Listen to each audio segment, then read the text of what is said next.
Domestic violence বা এর সাথে সাথে বা ডোমেস্টিক ভায়োলেন্স হওয়ার সম্ভাবনা থাকে, এরকম ক্ষেত্রে আপনার অবভিয়াসলি এটা ফ্যামিলি লয়ের ব্যাপার। এই বিষয়গুলোর ক্ষেত্রে দেখা যায় যে আপনার নন মলস্টেশন অর্ডারের অ্যাপ্লিকেশন করে থাকে। নন মলস্টেশন শব্দটার অর্থই হচ্ছে যে আপনি মলস্টেশন করবেন না, মানে ডিস্টার্ব করবেন না, কাউকে বিরক্ত করবেন না, কাউকে মানে অযাচিত যে ডিস্টার্বনেসটা আছে সেইটা করবেন না। সেটা না করতে হয়, সেটার জন্য সাধারণত কোর্ট যে ইচ্ছের বিরুদ্ধে যোগাযোগ না করা, বা এখন কোনো একটা স্বামী বা স্ত্রী কেউ যখন একজন আরেকজনের বিরুদ্ধে একটা ডোমেস্টিক ভায়োলেন্সের আপনার কোনো একটা অভিযোগ নিয়ে আসে, তখন অবভিয়াসলি তখন তারা দেখা যায় যে আপনার পুলিশ কল করে। পুলিশ এসে ভিকটিম যার বিরুদ্ধে অভিযোগ আনছেন তাকে হয়তো দুইজনকে হয়তো নিয়ে যাবে পুলিশ স্টেশনে। সাধারণত যারা অফেন্সটা করে তাদেরকে নিয়ে যায়, কিন্তু যে ভিকটিম তার বক্তব্য কিন্তু তার ইয়েটা রেকর্ড করা হয়, তার বক্তব্য শোনা হয় কি কি সমস্যা। Stonebridge Legal Solutions Limited, your trusted immigration partner. Domestic ভায়োলেন্সের নজিরের ক্ষেত্রে অনেক ক্ষেত্রে দেখা যায় যে পারিবারিক কলহের কারণে স্বামী স্ত্রীর সেপারেশন হয়ে যায় এবং তারা একে অন্যের বিরুদ্ধে অভিযোগ করেন এবং এগুলো দীর্ঘ প্রক্রিয়াধীন থাকে, মামলা চলাকালীন অবস্থায় থাকে এবং এই সময়কালীন এই ট্রানজিশনাল টাইমের মধ্যে কেউ অভিযুক্ত হন বা কেউ মামলা বিচারাধীন থাকে। তো সেক্ষেত্রে অভিবাসন আইন কি বলে? রাইট, তো এখন আমি আসি আগে আপনি যেটা বললেন যে ডোমেস্টিক ভায়োলেন্সের ক্ষেত্রে আমরা দেখেছি যে জরিপ যদি আপনি দেখেন যে প্রতি বছর মোর দেন মিলিয়ন আপনার এই দেশে, আপনার ইউকের কথা বলছি, যে ডোমেস্টিক ভায়োলেন্স হয়ে থাকে। এবং আমরা দেখেছি যে ডোমেস্টিক ভায়োলেন্স বা এর সাথে সাথে বা ডোমেস্টিক ভায়োলেন্স হওয়ার সম্ভাবনা থাকে, এরকম ক্ষেত্রে আপনার অবভিয়াসলি এটা ফ্যামিলি লয়ের ব্যাপার।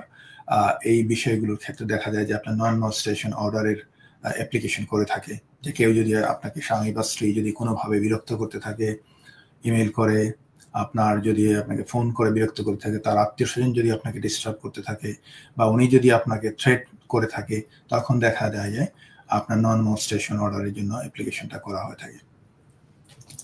অবভিয়াসলি ডোমেস্টিক ভায়োলেন্সের ক্ষেত্রে আপনার অনেক বিষয় রয়েছে এখানে। ডোমেস্টিক ভায়োলেন্স নন মলস্টেশন অর্ডারটা কি কি করা যায়, কি করা যায় না ওই অর্ডার জারি হলে? নন মলস্টেশন অর্ডারের বিষয়টা আমি এখানে পুরোপুরি আলোচনা করতে চাচ্ছি না, যেহেতু এটা একটা ফ্যামিলি লয়ের বিষয়, বাট বেসিক জিনিসটা আলোচনা করতে কোনো সমস্যা নেই। কারণ সেটা হচ্ছে যে নন মলস্টেশন অর্ডারের ক্ষেত্রে মানে নন মলস্টেশন শব্দটার অর্থই হচ্ছে যে আপনি মলস্টেশন করবেন না, মানে ডিস্টার্ব করবেন না, কাউকে বিরক্ত করবেন না, কাউকে মানে অযাচিত যে ডিস্টার্বনেসটা আছে সেইটা করবেন না। সেটা না করতে হয়, সেটার জন্য সাধারণত কোর্ট যে ইচ্ছের বিরুদ্ধে যোগাযোগ না করা। এক্স্যাক্টলি, হ্যাঁ। তো এটার ক্ষেত্রে সাধারণত যে আপনি যাতে ওই ব্যক্তির একটা নির্দিষ্ট সীমার মধ্যে 100 মিটার হতে পারে, 200 মিটার, 300 মিটার, একটা নির্দিষ্ট সীমার মধ্যে আপনি যাবেন না। উনি যে জায়গায় থাকে ওই এলাকায় একটা নির্দিষ্ট ইয়ের কাছে যাবেন না এবং ওনার সাথে কোনো প্রকার যোগাযোগ করবেন না। এটা ইমেলে হোক, আপনার টেক্সট মেসেজে হোক, হোয়াটসঅ্যাপে হোক, কোনোভাবে যাতে কমিউনিকেশন না করে আর যাতে বিরক্তটা না করেন, এই ধরনের কন্ডিশন থাকে। তো অবভিয়াসলি আমরা ছিলাম হচ্ছে অ্যাকচুয়ালি ডোমেস্টিক ভায়োলেন্সের ক্ষেত্রে। হ্যাঁ, তো ডোমেস্টিক ভায়োলেন্সের ক্ষেত্রে যে জিনিসটা হয়ে থাকে, এটা কিন্তু অ্যাজ আই সেড লাইক এটা very common in the United kingdom. So এই কমন কাজটা কি জন্য হয়ে থাকে, আপনার দেখা যায় যে আপনার যে কোনো ফ্যামিলিতে হঠাৎ করে আর্গুমেন্টের কারণে এটা হতে পারে, বা এখন কোনো একটা স্বামী বা স্ত্রী কেউ যখন একজন আরেকজনের বিরুদ্ধে একটা ডোমেস্টিক ভায়োলেন্সের আপনার কোনো একটা অভিযোগ নিয়ে আসে, তখন অবভিয়াসলি তখন তারা দেখা যায় যে আপনার পুলিশ কল করে। পুলিশ এসে ভিকটিম যার বিরুদ্ধে অভিযোগ আনছেন তাকে হয়তো দুইজনকে হয়তো নিয়ে যাবে পুলিশ স্টেশনে। সাধারণত যারা অফেন্সটা করে তাদেরকে নিয়ে যায়, কিন্তু যে ভিকটিম তার বক্তব্য কিন্তু তার ইয়েটা রেকর্ড করা হয়, তার বক্তব্য শোনা হয় কি কি সমস্যা হচ্ছে, কি কি প্রবলেম।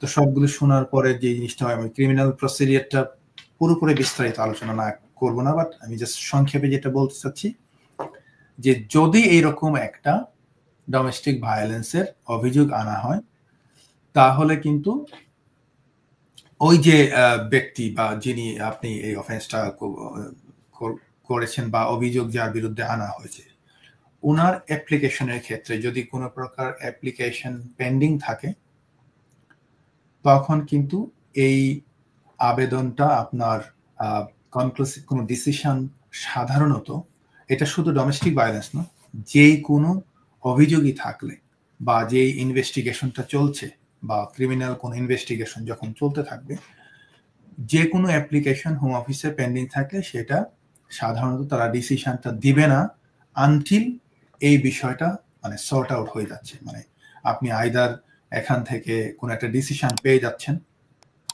অথবা আপনি খালাস পেয়ে যাচ্ছেন, বা আপনার বিরুদ্ধে কোনো প্রকার অ্যাকশন নেওয়া হচ্ছে না। তো হোয়াট এভার ইট ইজ, আপনার মেইন জিনিসটা হচ্ছে যে আপনাকে অবশ্যই এই ডিসিশনটা হওয়ার আগ পর্যন্ত আপনি কোনো পেন্ডিং অ্যাপ্লিকেশন থাকলে সেটা আপনি যতদিন চলতে থাকবে ততদিন আপনার এই ডিসিশনটাও পেন্ডিং থাকবে হোম অফিসে। তো তাহলে তো এরকম পারিবারিক মামলা, ডোমেস্টিক ভায়োলেন্সে তো অনেক সময় 2-3 বছর 6 বছর পর্যন্ত দীর্ঘায়িত হয়।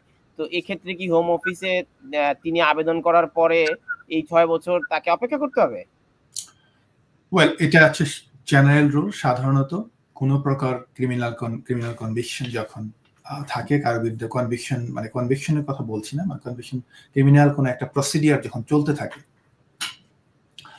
ইমপেন্ডিং প্রসিকিউশন আমরা যেটাকে বলি আপনার আইনের ভাষায়, যেটা হচ্ছে যে কন্টিনিউয়াসলি চলছে এবং এটা কোনো ডিসিশন হয় নাই, তখন এটা আপনার ডিসিশন হওয়ার আগ পর্যন্ত ওনার application, whatever application he has made, এটা সাধারণত পেন্ডিং থাকবে হোম অফিসে এবং ডিসিশন দিবে না।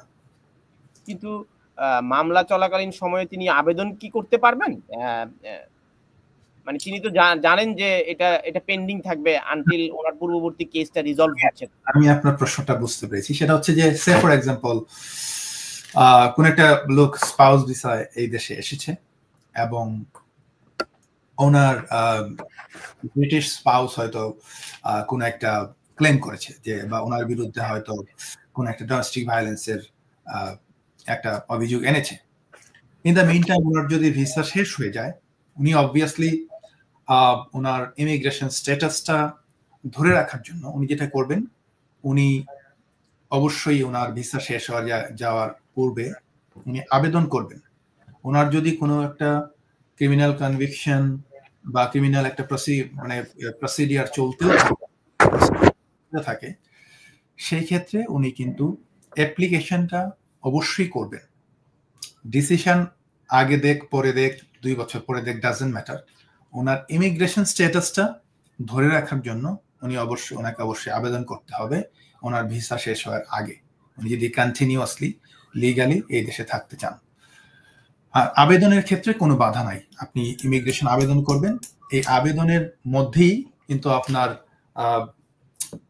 এটা রয়েছে যে আপনি কোনো প্রকার কনভিকশন, আপনার বিরুদ্ধে কোনো প্রকার অ্যাপ্লিকেশনস বা ক্রিমিনাল কোনো কনভিকশন রয়েছে কিনা, কোনো ওয়ার ক্রাইমে জড়িত কিনা, কোনো প্রকার আগে ক্রাইম করেছেন কিনা। তো এই বিষয়গুলি কিন্তু ওনাকে ক্রিমিনালিটির যে একটা সেকশন আছে সেখানে ওনাকে আবেদনে বলতে হবে, এবং ওনার বিরুদ্ধে যদি ইমপেন্ডিং প্রসিকিউশন থাকে যেটা চলমান, সেই বিষয়ে কিন্তু ওনাকে বিস্তারিত বিবরণটা লিখতে হবে ওনার যে বক্সের মধ্যে।